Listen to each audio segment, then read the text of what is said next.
You're listening to Just Another Fanboy Presents The Death of Superman, and this is episode number 13, Ghosts.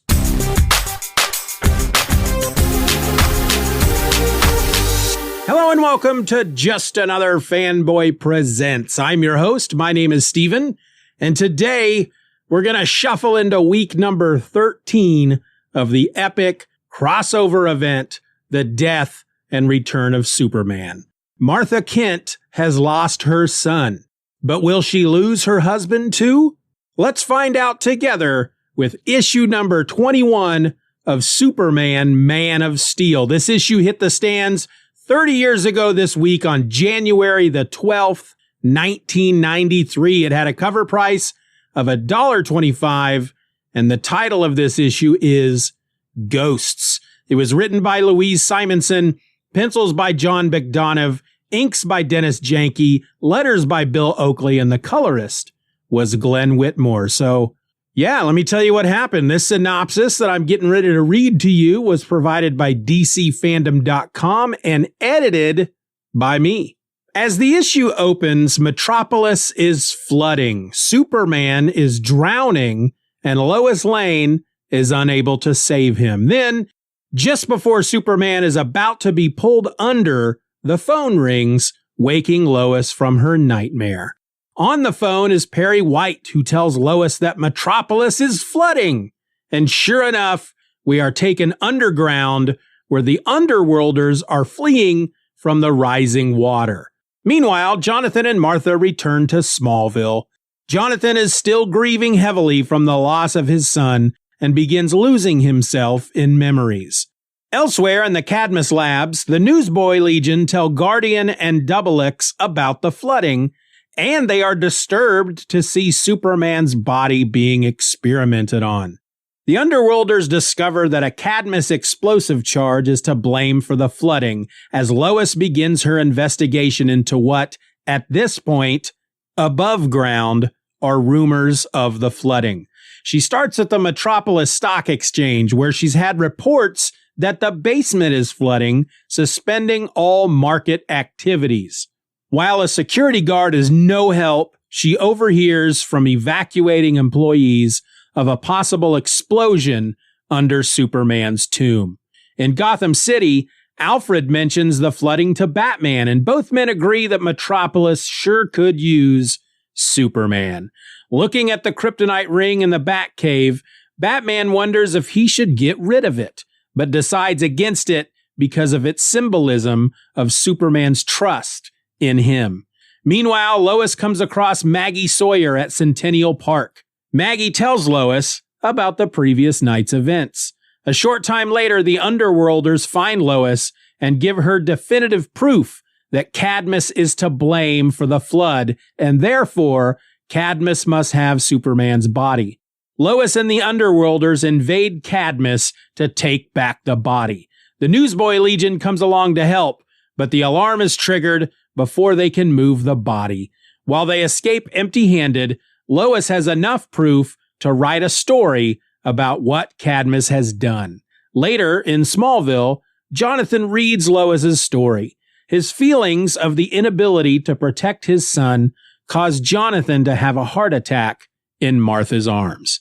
So, yeah, that's what happened in the issue. That's how it ends. Jonathan having a heart attack. Let's then go through the issue, not necessarily page by page, but I like to look through it and then tell you my thoughts as I was reading this and clarify anything that maybe the synopsis left out. So we'll start with the cover. This has the banner up top, Funeral for a Friend, number 7, and it has the triangle 9, and it features Martha running through their field out there in Smallville. You can see their house and their barn in the background. Martha herself is a very small figure on this cover. She's in the mid-ground, I guess you would say, and then Jonathan is in the foreground. However, he too is a very small figure, and he's laying face down in the field, and Martha is screaming his name. So they're not trying to hide the fact that something has happened to Jonathan right here on the cover. Inside, we start out with the nightmare that I'm going to be honest with you guys, kind of threw me there for just a moment. Not that long. I mean, maybe a couple panels into it. I mean, just for a moment, I went, wait a minute. Am I reading this out of order? Did I start the right book? And I had to just kind of look real quick. And then that's when I kind of realized, oh, this is probably a dream, considering that Lois feels very guilty. And sure enough, it is. And she's torn out of the dream by the phone ringing. Perry White is calling, though we don't get his side of the conversation. I thought that was kind of neat. They don't do that a lot that I've noticed in comic books. We just get Lois's side of the conversation where says, hello, Perry, what are you doing at the planet at 5 a.m? No, you're not bothering me. I had to get up soon anyway. But why? What do you mean Metropolis is flooding? And this is a double page spread here in this book. It's not a splash page. We got 3 panels on the left side, one kind of tall, narrow panel on the right side, and then one great big panel in the middle. And the panel in the middle, we're in the Underworlders territory. We're down in the tunnels and the water is flowing in. And if you remember from the previous episode, when we talked about Action Comics number 686, there was a little explosive device left in one of the tunnels underground, right beneath the river. It exploded and the river came flooding in. And now it's flooding Underworld, and it's starting to come up out of the sewers and the manhole covers and the storm drains. And this panel in the middle with the Underworlders, there's some that look like they are drowning, but we got a couple of them that are pulling themselves out of the water. It's going to be very hard for me to describe some of these Underworlders. They very much remind me of the Morlocks from the X-Men books. You know, the Morlocks were mutants that lived underground. Most of them were mutant in appearance as well as powers. And so they were shunned by society. And so they lived in the abandoned subway tunnels of New York. And the Underworlders, most of them are the results of genetic cloning experiment type things that they were doing over at Cadmus.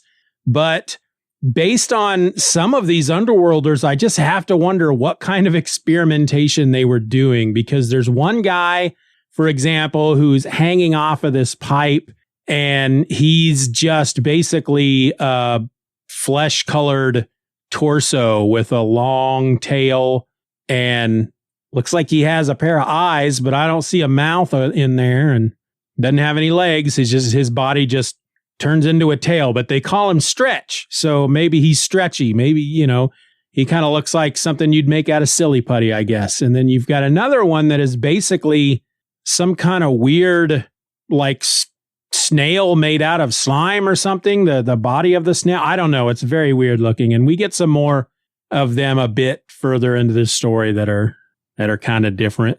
We get, when Jonathan and Martha, they come back home to Smallville, and their neighbors, I don't know if they say Ed is the man, and I don't know if they say the woman's name, but they've been looking after the farm and doing some of the chores. I mean, it's the middle of winter. There's snow on the ground, so there couldn't be too many chores other than just maybe feeding whatever livestock they have. And Ed and his wife go to help them in with their luggage, and they express their sympathies to Jonathan and Martha about losing Clark and asking if they have found his body. So it's a foregone conclusion to, I guess, the folks who are close to Jonathan and Martha that Clark is passed. I would assume that when Jonathan and Martha talked to this couple and asked them if they would look after the farm while they went to Metropolis,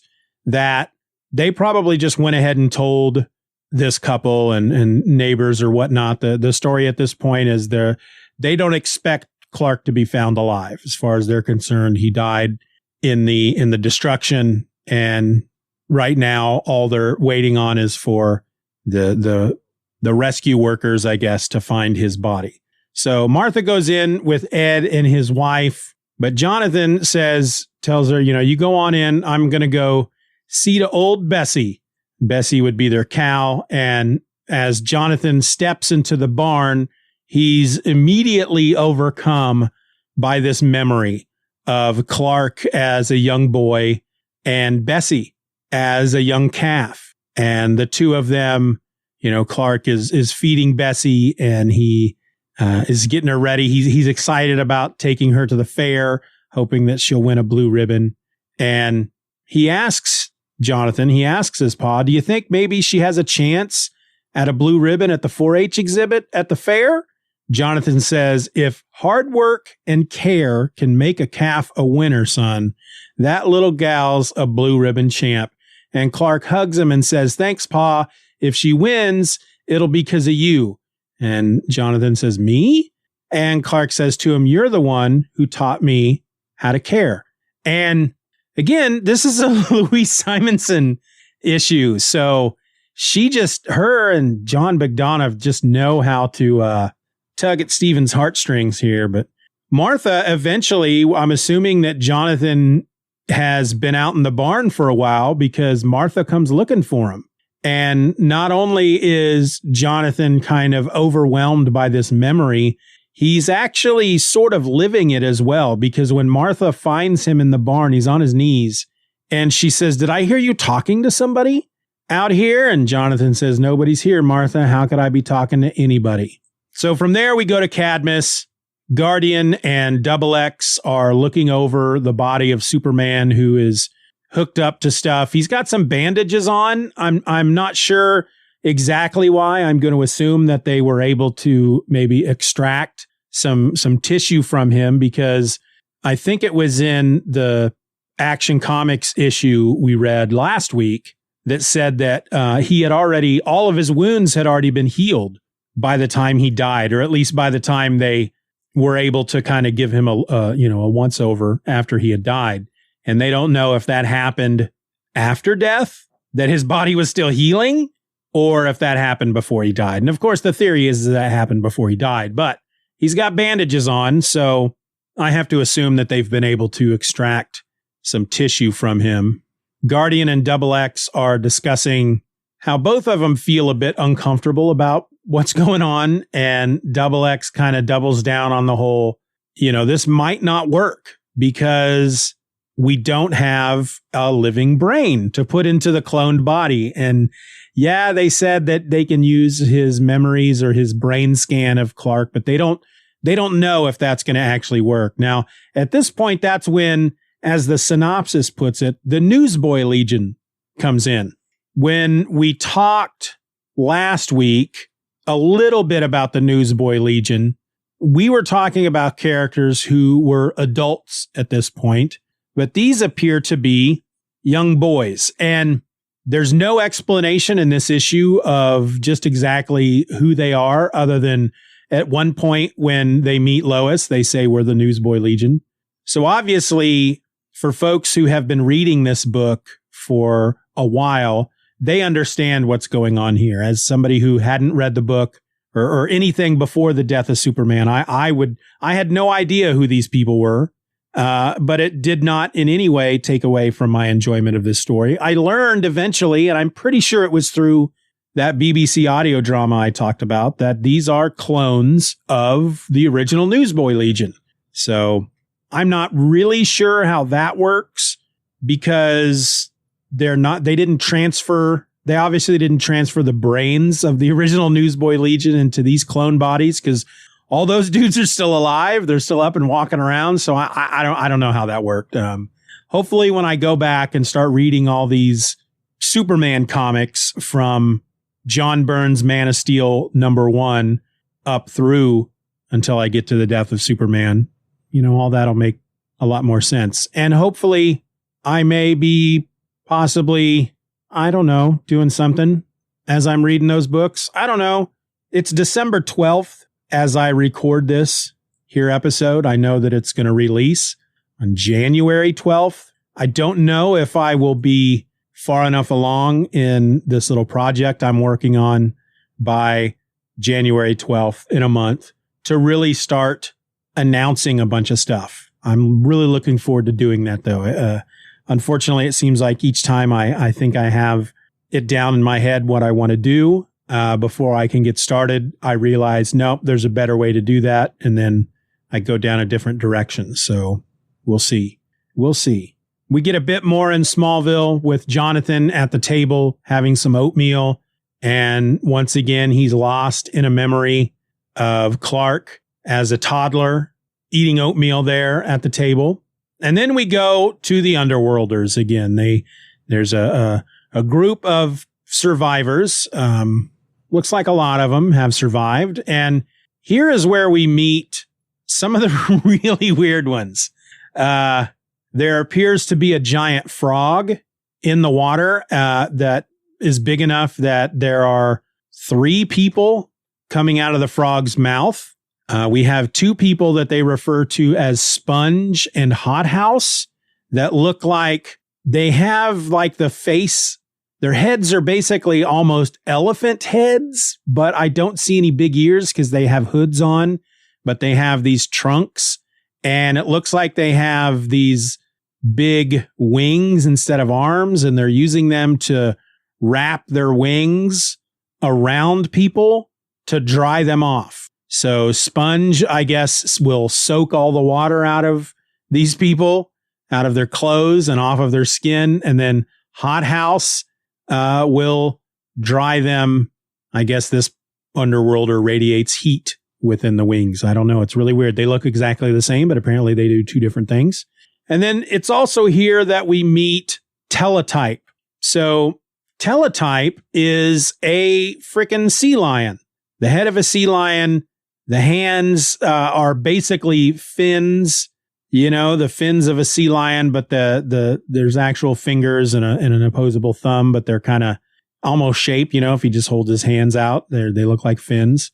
And Teletype is telepathic, but the way that they communicate, you see word bubbles with pictures in them. And I have to assume, I don't know. I don't know what that represents. I don't know if the people who are communicating with Teletype see the same thing, or if that's supposed to represent that Teletype is telepathically putting those images in the other person's brain.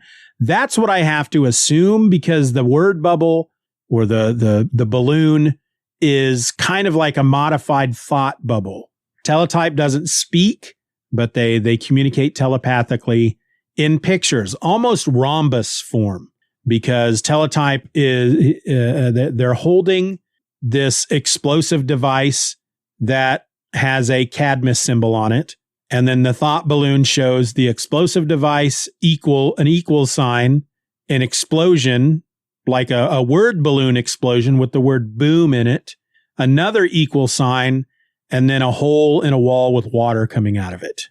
And so one of the Underworlders that we've met before, Charlie, who, if you remember, was in Superman Man of Steel issue number 18, the book that kicked off the death of Superman. He was kind of Lois's informant within the Underworlders. She offers him a job, but he doesn't want to leave. And so he's basically the correspondent, the Daily Planet correspondent for the Underworlders. But he's telling somebody, another Underworlder named Grub, who's a bald dude, what Teletype has communicated to him through his telepathic means. And they then get inside of a giant frog. So there's this big frog that is named Bubble Up, and people can get inside Bubble Up, and Bubble Up will inflate its, I guess, chin sack or the lower lip sack or whatever you would call that. And people can then sit in that bubble, that inflated sack, and they can see out of it while Bubble Up goes swimming under the water. He's basically, he or she, it, they, good God, Stephen, they are the Underworlders' submarine, basically. And apparently Bubble Up can't speak without saying ribbit before and after everything they say. For example, I'll just give you one bit of communication here. After Charlie and Grub gets inside Bubble Up, Bubble Up dives and he says, "Ribbit, hold on, going deep, Ribbit." And I don't know. I just think that I don't know. I just don't understand what the flip Cadmus is doing to have something like somebody like Bubble Up. And it's so super corny. And I can't decide if I love it or hate it. Just this Bubble Up and teletype. I don't know. I don't know how I feel about it. It drives me a little insane because there's a big part of me that just loves it. Loves the whole thing. Giant frog, lion seal man that speaks through rhombuses telepathically. It's just really bizarre. It feels like Silver Age kind of stuff. And I don't know how far back the Underworlders go. So I'm sure somebody can tell me. So we get the Newsboy Legion showing Guardian where the water is coming into Cadmus, which is very interesting because Cadmus they're the ones that caused the flood in the first place, and then they're going to get some of it. So haha. Lois, as part of her investigation, at this point in time, as far as most people in Metropolis are concerned, there's not a flood going on. It hasn't really reached the surface too much yet. There's water coming out of, like I said, the storm drains and manhole covers and all that stuff, but it's not coming out with such force that there's a panic in the streets. However, there's rumor going around, evidently, about Metropolis being flooded or about to be flooded. And Lois has learned that the Metropolis Stock Exchange, that there is a report of the basement being flooded. And because of that, they're shutting everything down and they're evacuating everybody. And the security guard doesn't want to tell her anything, but there's like a line of employees that are leaving the building and they're all clutching their belongings. And one of them says, "My cousin Janie is one of the Superman worshipers that we met in Action Comics last week." And the lady goes on, "Says there was an explosion under Superman's grave. She says it's a sign." And of course, Lois, being a news hound, is like, "Explosion, you say? I must go and investigate." And we get this I think it's a really great scene with Batman. If you remember me really kind of complaining about that issue of the Justice League that released the same week as Superman 75 and was set immediately after Superman dying, and how it tried to allow as many superheroes in the DC universe as possible. It tried to allow them to say something about Superman and say goodbye and honor him and memorialize him and stuff. And it was just too much. It was too much, too quick, and it just didn't feel genuine or right. This scene here, though, with Batman is wonderful. Thank you, Louise Simonson. Batman is in the Batcave. Alfred comes down with his coffee or tea or whatever and mentions that Gotham is under a couple of inches of deep snow, and then mentions that there's some report of flooding in Metropolis. And you see that Batman's actually holding a newspaper, which I'm assuming was on the tray that Alfred brought down. He handed him his newspaper and it says Metropolis and flooding on the front of it. So I don't know if Lois was able to get back and write an article real quick, and then they got that out in the evening edition or whatever. But I have to assume, based on the fact that there is at least one point here where a newspaper is published and another point in the story where another newspaper is published, that the events in this issue span at least 2 to 3 days. But when Alfred mentions that the newspaper is talking about reports of flooding in Metropolis, Batman mentions that, Metropolis could surely use Superman now. Actually, no, it's Alfred that says that. It says, "The morning papers report flooding there. Metropolis could surely use Superman now." Not a very good British accent, I understand. And Batman goes to, he's got all these little trophies in his Batcave. He's got the giant penny and the big T-Rex, and then he's got all these different trophies all over. And in one of his displays, he has a little jewelry box, and in it is a kryptonite ring. And he's remembering the time that Superman came by and gave him this ring and told him, I have many enemies who have tried to control me, and I live in fear that someday they might succeed. If that should ever happen, if I should ever lose control, there would be only one sure way to stop me. And he's talking about the ring, and he's giving it to Batman. And Batman says, do you realize what you're asking? Should I try to do a Batman? Do you realize what you're asking? Okay, that was terrible. Superman says, I do. I want the means to stop me to be in the hands of a man I can trust with my life. And Batman tells Alfred, maybe I should get rid of the ring. Maybe I should destroy it, but it's a symbol of his trust in me. And he just can't get rid of it. And again, damn you, Louise Simonson. Damn you for making me feel. Damn you. So Lois goes to Centennial Park where Superman's tomb is. There are just a lot of these Superman worshipers there.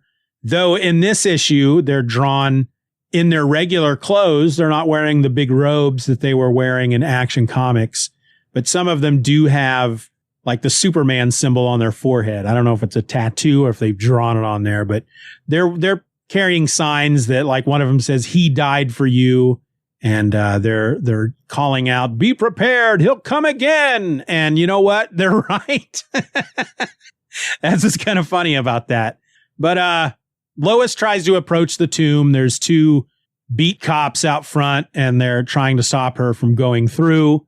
And so she turns around and she yells at the Superman worshipers, are you going to let them stop me? Can they deny access to this temple? And they start going, no, let her in. And they surge forward into these cops. And that provides Lois with enough of a distraction to slip by them. And she gets into the tomb and immediately finds the crypt open and empty and the big hole in the wall. And then she sees Maggie Sawyer, who, Maggie's not stupid. She knows that Lois is going to find out one way or the other.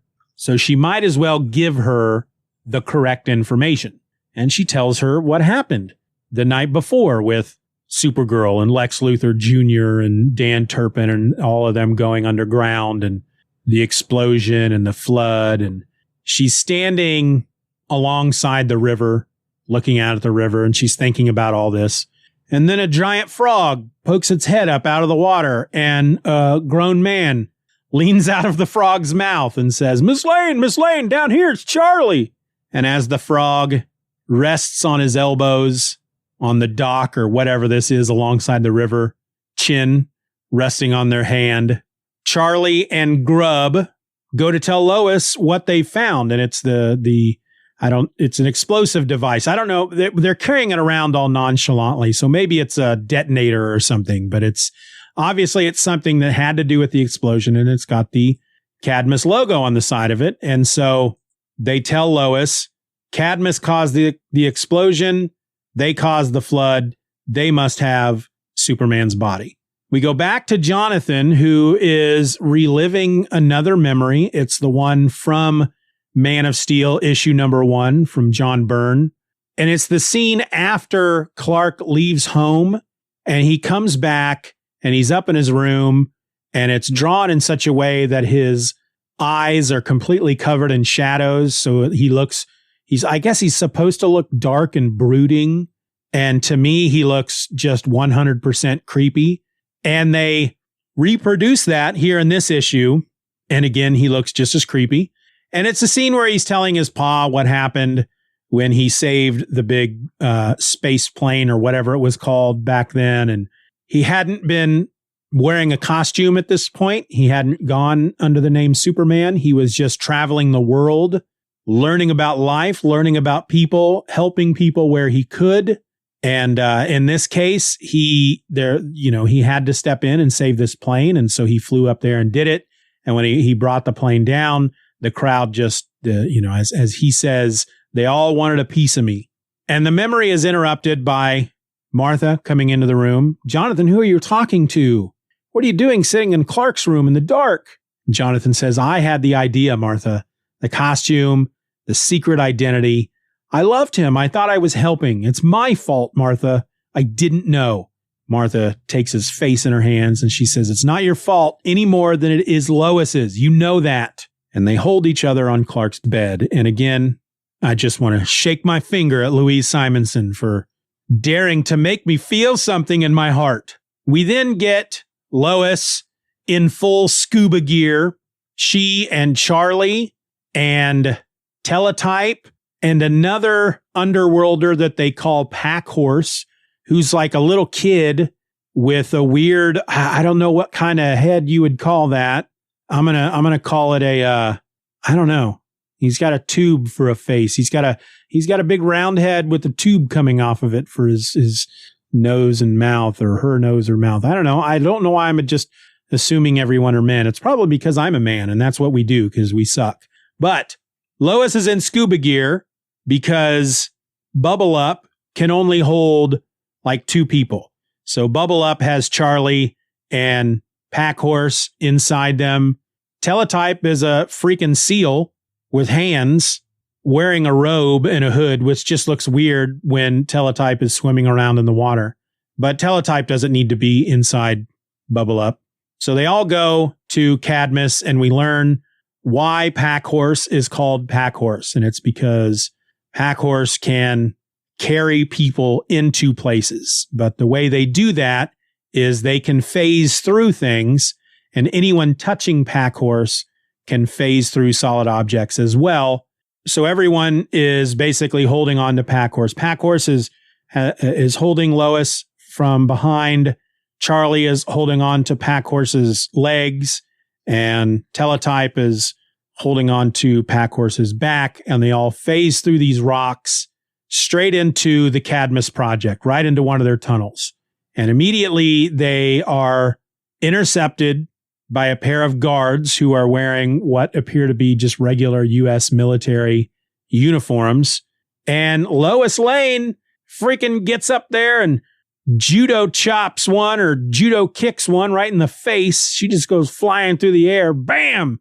Well, Charlie takes out the other guy, basically just kind of holds him in an arm lock kind of thing from the back, while Teletype touches the guy's face, which allows him to read the dude's thoughts and can see where they're holding Superman's body, which causes the guard to pass out. They run into the Newsboy Legion, who, as the synopsis said, they were feeling very uncomfortable about the idea of Cadmus doing experiments on Superman's body. So they agree to accompany Lois and to show her where the body is being held. Once they get to the lab and she sees Superman's body there laying on this medical table with tubes sticking out of him and bandages on him, she, of course, freaks out a bit and she runs at him. And these 2 doctors in there try to restrain her, and she kicks both of their butts. She just throws one off of her, elbows the second one in the gut, and then clocks him in the mouth. Both of those guards both of those doctors are literally, she knocked them unconscious. She kicked their butts. And so, yeah, they tried to take Superman's body out of there, but Teletype is able to sense telepathically that Double X is coming. Teletype can also hide anybody that they are with from other telepaths.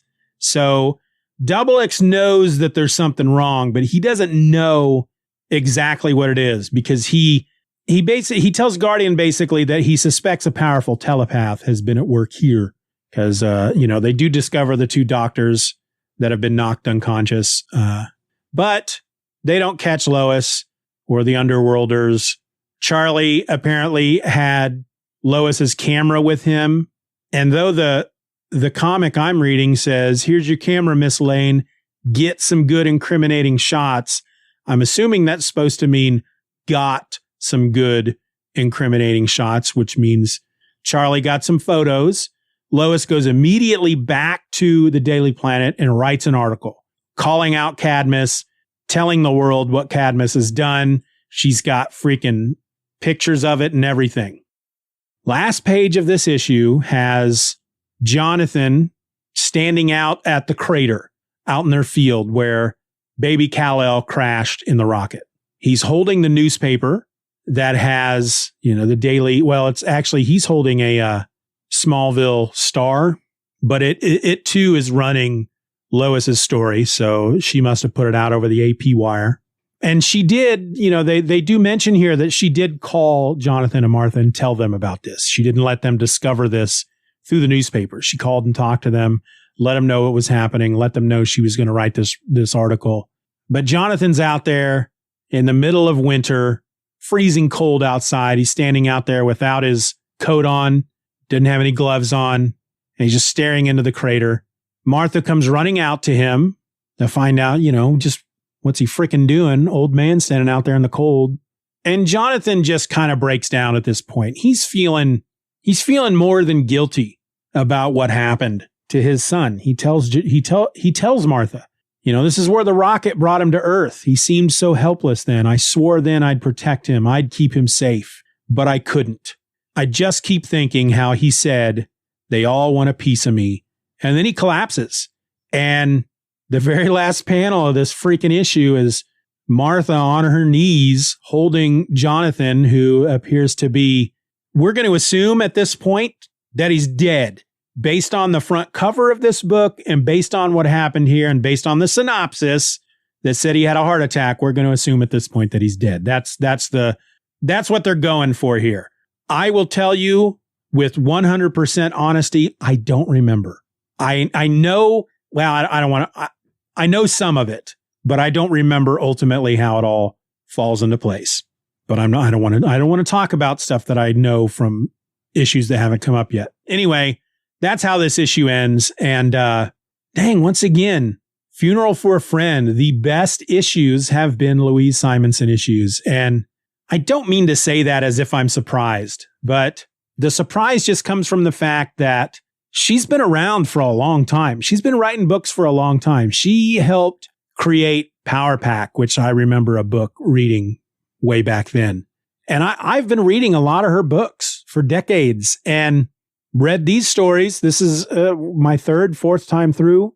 And I guess for some reason, I just wasn't in a place that would allow me, I guess, emotionally to understand how deep her issues are. And by issues, I don't mean like her psychological issues.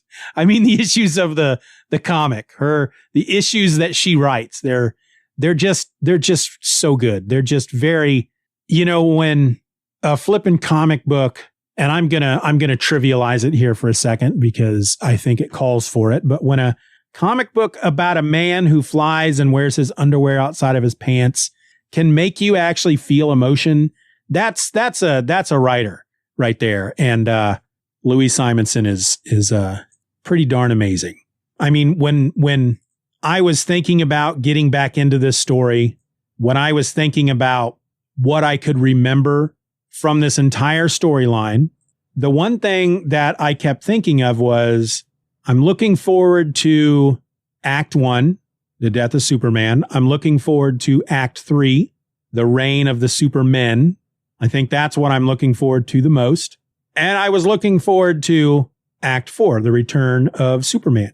And I remember thinking, you just got to get through that Funeral for a Friend. I know it's stupid and it's boring and it's not any fun. And just get through it. And you'll do a bunch of episodes about how boring Funeral for a Friend is. And God dang it, I was wrong. My memory is faulty, or my emotional tastes have just matured. Maybe. I mean, I am 50 years old at this point.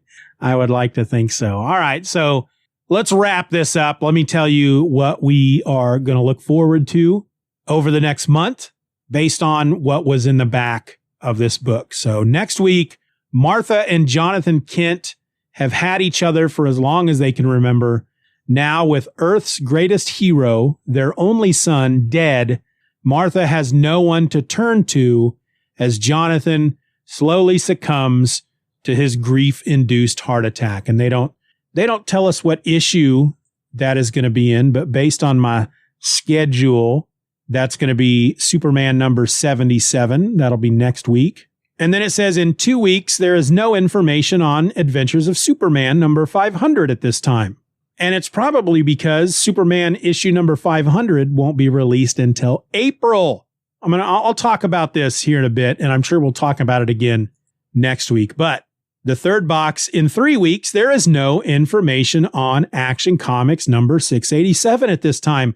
But be here for the Legacy of Superman number 1, where the other heroes of Metropolis, Thorn, Gangbuster, Sinbad, Wave Rider, and the Guardian, try to live up to the heroic legend the Man of Steel has left behind. Now, I don't remember Thorn or Sinbad. I know who Gangbuster, Wave Rider, and obviously who the Guardian is, but I don't remember those other two. And then in 1 month, there is no information on Man of Steel number 22 at the time. And that's because here's how it kind of falls into place. So next week, we're going to have Superman number 77, which is January 19th. And that was released back in 93, January 19th. The following week does not have any issues being released back then in this storyline. So the week of January 26th, there's nothing. The following week, the week of February 2nd, is when the book Legacy of Superman, that's a one issue, like one shot special. That's when it comes out. And then the next 4 weeks has nothing. The week of February 9th, February 16th, February 23rd, and March 2nd, nothing. They didn't release anything during those 4 weeks. Now, I have penciled in, even though it's on a spreadsheet, so no pencils were involved, but I have scheduled in my schedule for the week of February 16th, I am going to try to do a bonus episode. So you're not going to get 4 weeks of nothing. And then on March 9th is the next time we get a book released, and that is another special one-shot issue called Supergirl and Team Luthor, issue number 1, though I think 1 issue is all they ever released. And then we get another 4 weeks of nothing.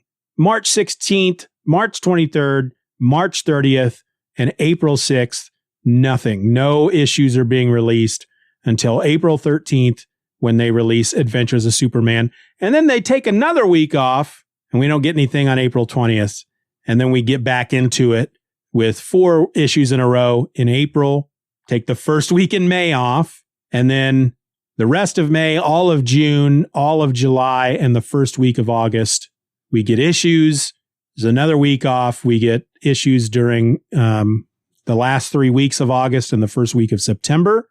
There's one more break there for the week of September 14th, and then we get our final issue on Superman number 83, and then that will end our season, and then I'll have to decide what I'm going to do next. But for the next few weeks, you're going to get Superman number 77 next week. 2 weeks from now, nothing. Legacy of Superman 3 weeks. No episode in 4 weeks. A bonus episode in 5 weeks. Nothing in 6 weeks. Nothing in 7 weeks. Superman and Team Luthor 8 weeks from now, 2 months from now. 2 more weeks off. A bonus episode. 1 week off. And then Adventures of Superman number 500. So for those of us who were reading this live at the time, live and in person, as they were being published, you know, we get this issue, Superman, Man of Steel number 21, this week, 30 years ago.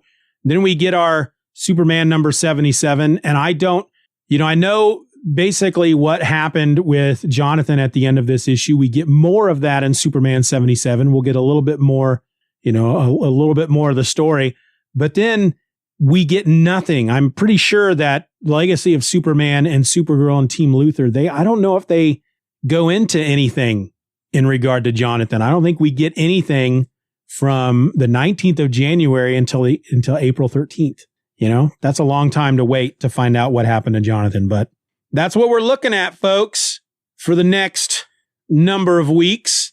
And I just noticed that my phone has been sitting here dictating everything I've said over the last few minutes. I've got a big paragraph of dictation that I was about to text over to my daughter, and she probably would have wondered what the flip I was talking about.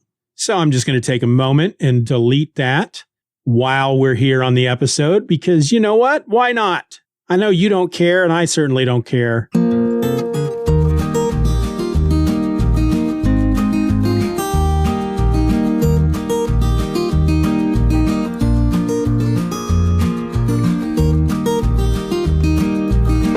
Done. Deleted. Now we can wrap this sucker up. And as we've talked about before, I'm very bad about transitioning from the end of the episode into the ending segment. So then when I say that I want to thank you for listening to this episode, it never sounds sincere, but I really do mean it. And let me just tell you where you can reach out to me. justanotherfanboy@gmail.com. The voice line 785-318-6673. At Stephen or else on both Twitter and Instagram, and Hive, if it's back up by now. Facebook.com/justanotherfanboy podcast. Forum.justanotherfanboy.com is the message board. There's my newsletter, Stephen Says Stuff. You can subscribe to that at list.justanotherfanboy.com. There's my Patreon if you want to support the show monetarily, patreon.com/Stephen R. Orr. Rate and review the show wherever that's available. And of course, the most important thing you can do beyond listening to each and every episode is to tell, just spread the word, get it out there, tell people. All the links, that email address, the phone number, that's all going to be in the show notes. So join us back here next week. Like I said, Superman number 77, the title of that is The End. That doesn't sound ominous. So yeah, I guess really all that's left to say is goodbye now. Bye.